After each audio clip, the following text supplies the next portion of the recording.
میں اور آپ جس سوسائٹی میں آج رہ رہے ہیں اس میں بہت سارے لوگ خیر کی طرف آتے ہیں، بڑی تیزی سے نیکی کے ارادے کرتے ہیں، مخلص ہوتے ہیں، اخلاص بھی پورا ہوتا ہے، لیکن نیکی پر ڈٹے نہیں رہتے۔ کچھ دن تو خیر سے کام کرتے ہیں، کچھ دن تو جد و جہد کرتے ہیں، لیکن جتنی تیزی سے وہ آتے ہیں اتنی تیزی سے واپس جاتے ہوئے بھی دکھائی دیتے ہیں۔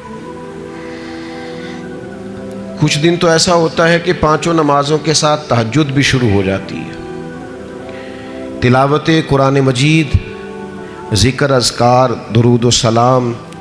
اور اگر طریقت سے وابستہ ہیں تو شیخ کے بتائے ہوئے اسباق، مراقبہ، ذکر، فکر، ساری چیزیں ہو رہی ہوتی ہیں۔ لیکن چند دنوں کے بعد محسوس ہوتا ہے کہ جیسے وہ اس رستے سے ہٹتے جا رہے ہیں اور کمزوری دکھاتے جا رہے ہیں۔ امام حسین رضی اللہ تعالیٰ عنہ کی زندگی سے ہم نے جو چیزیں سیکھنی ہیں ان میں سے ایک سبق یہ لینا ہے کہ انسان ڈٹ کے دین پر کیسے کھڑا ہو سکتا ہے۔ آپ یقین کیجئے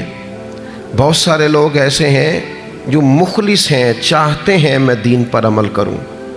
لیکن صرف اپنی برادری کا مقابلہ ہی نہیں کر پاتے، اپنے دوستوں کے بیچ ہی سٹینڈ نہیں لے پاتے، اپنے گھر کے اندر ہی انہیں کھڑا نہیں ہونا آتا، ذرا سی بھی استقامت نہیں دکھاتے۔ اور آج کل تو ماحول اس طرح کا ہو گیا ہے کہ نوجوانوں کے اندر قوت فیصلہ ہی نہیں، قوت ارادی نہیں، کروں نہ کروں، چلوں نہ کروں، یہ ٹھیک ہے کہ نہیں ٹھیک، آپ بھی بتائیں ایسا ہو سکتا ہے، چلیں آپ بھی، بھئی اتنے مشورے آپ لے رہے ہیں، آپ کر ہی نہیں سکیں گے، آپ میں قوت فیصلہ ہی نہیں ہے، آپ نے طے ہی نہیں کیا آپ نے کس رستے جانا ہے، تو منزل کب آئے گی؟ 99 لوگوں نے کہہ دیا ہے کپڑے تجھے اچھے لگ رہے ہیں، صرف ایک نے کہا ہے کہ ذرا سینے والے نے ٹھیک نہیں سیا، تو آپ پریشان ہو گئے۔ اتنی جلدی کمزور پڑ جانا، اتنی جلدی استقامت چھوڑ دینا۔ اور پھر ایک طبقہ ایسا بھی ہے جو بڑا باصلاحیت ہے، بڑی زبردست طاقت رکھتا ہے، کام کرنے کی ہمت رکھتا ہے، وسائل بھی ہیں، ذرائع بھی ہیں، سلیقہ بھی ہے، شعور بھی ہے، نہیں ہے تو استقامت نہیں ہے۔ چونکہ استقامت نہیں ہے تو ساری صلاحیتیں ہونے کے باوجود وہ لوگ کبھی کامیاب نہیں ہو سکتے، کیونکہ ان کے پاس استقامت ہی نہیں ہے۔ اللہ تعالیٰ نے قرآن مجید کے اندر اس بات کو بیان فرمایا ان الذین قالوا ربنا اللہ ثم استقاموا۔ یہ قرآن مجید کا ذرا انداز کریمانہ دیکھیے، فرمایا بے شک وہ لوگ جنہوں نے کہا اللہ ہمارا رب ہے، ثم استقاموا، پھر وہ ڈٹ گئے، جم گئے اس بات پر اللہ ہمارا رب ہے، پھر اس پہلو پر پورے طور پر وہ کھڑے ہو گئے، تو یا اللہ انہیں کیا ملے گا؟ فرمایا تتنزل علیہم الملائکہ، ہم ان کی مدد کے لیے فرشتوں کا نزول فرما دیں گے، فرشتوں کا ان پر نزول ہوگا۔ اللہ تخافوا ولا تحزنوا، فرشتے ان سے کہیں گے نہ خوف کھاؤ نہ غم کرو، وابشروا بالجنۃ التی کنتم توعدون،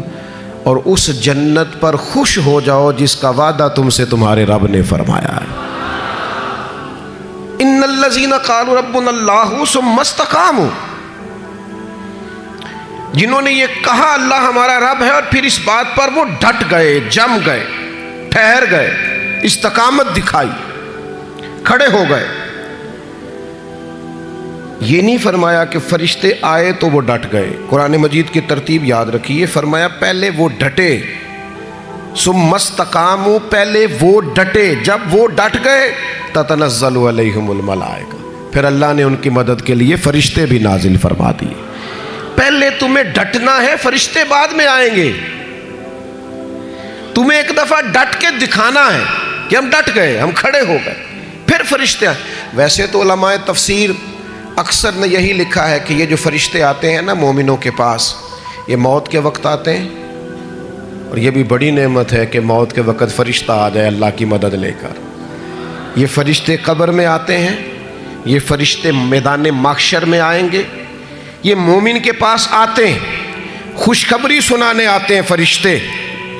لیکن صاحب تفسیر روح المعانی فرماتے ہیں نہیں بھائی، صرف قبر حشر اور قیامت میں نہیں آتے، یہ زندگی میں بھی آتے ہیں. یہ مومنوں کے سینوں کو کشادہ کرنے آتے، انشراح صدر دینے آتے، انہیں تسلی دینے آتے. تم خیر کے کام پہ نکلے ہوئے ہو، اللہ تمہاری مدد کرے گا، ان کے سینوں کو ٹھنڈا کرنے آتے.